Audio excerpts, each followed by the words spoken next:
In my Season 0 review video, I covered the general plot of the Toei Yu-Gi-Oh anime, with a focus on the various different shadow games that were featured.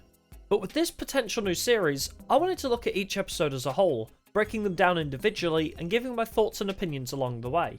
And hey, if people like this style of video, I plan to continue this series by covering an episode each week, and I could even continue this into the Duel Monsters anime and beyond, where I would also look to compare the differences between the sub and dubbed versions.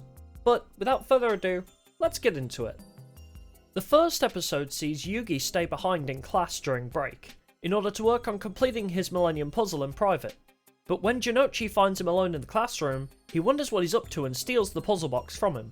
He claims it's to help teach Yugi how to be more of a man, and when Anzu scolds him for being a bully, he takes genuine offense to it, implying his intention may actually have been to try and help Yugi, albeit in his own way.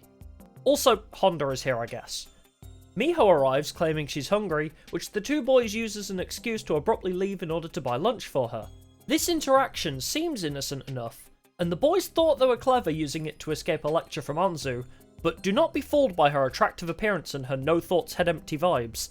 Miho knows exactly what she's doing. She always does, because she's a scheming little bit. On the way they run into YuGiOh, supreme leader of the Public Morals Committee, where the #1 method of resolving violence is with more violence. After he leaves, Jinochi reveals that he stole a piece of Yugi's puzzle and throws it into the nearby canal, with his genius idea being for Yugi to become more of a man by giving up on his hobbies, I guess? Either that or he's far too overzealous about feng shui. This puzzle does not spark joy, therefore I threw it away.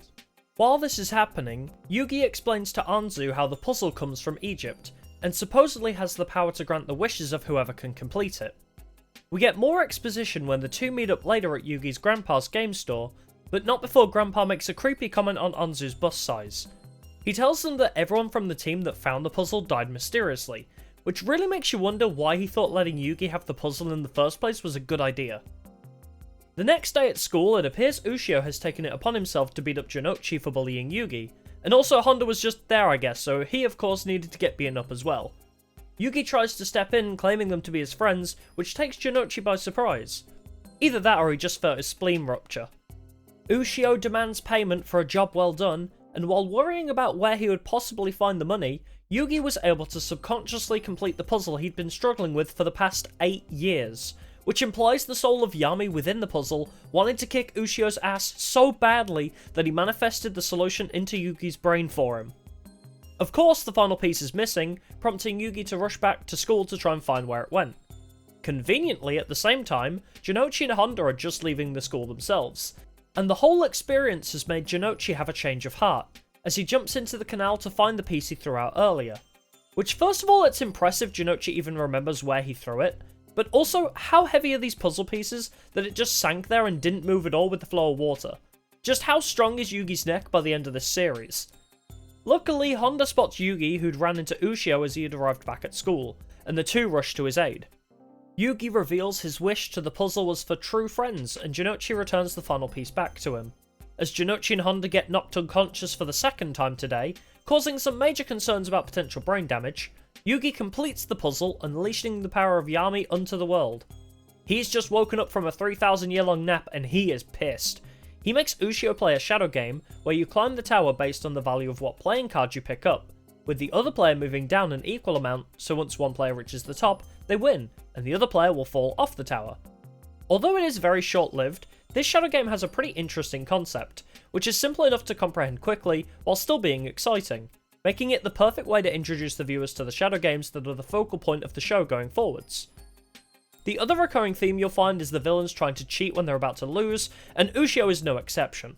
He climbs the tower and attempts to attack Yami, who appears to fall, but just as YuGiOh discovers his prize was just a pack of cards, and not money like he had hoped, Yami punishes him for breaking the rules of the game and sentences him to being swallowed by greed, which is a funny name for a giant worm monster to have. The next day, YuGiOh is discovered traumatized and is taken to hospital where he ends up in a coma and imagines he is a police officer in a world where card games are played on motorcycles. Meanwhile, Jinochi spoils the ending of One Piece for Yugi by telling him the real treasure is the friends they made along the way. And that's it for episode 1 of Yu-Gi-Oh! Season 0. This episode serves as a brilliant introduction to the story and all our characters, and gives you a good idea of the general themes and vibe of the show going forwards. It's quite the contrast compared to the Duel Monsters anime most fans are familiar with, but I personally love the darker tone it takes on. Plus, it's cool to see the origins of Yami and witness him at his most unhinged. However, in my opinion, the show only gets better from here.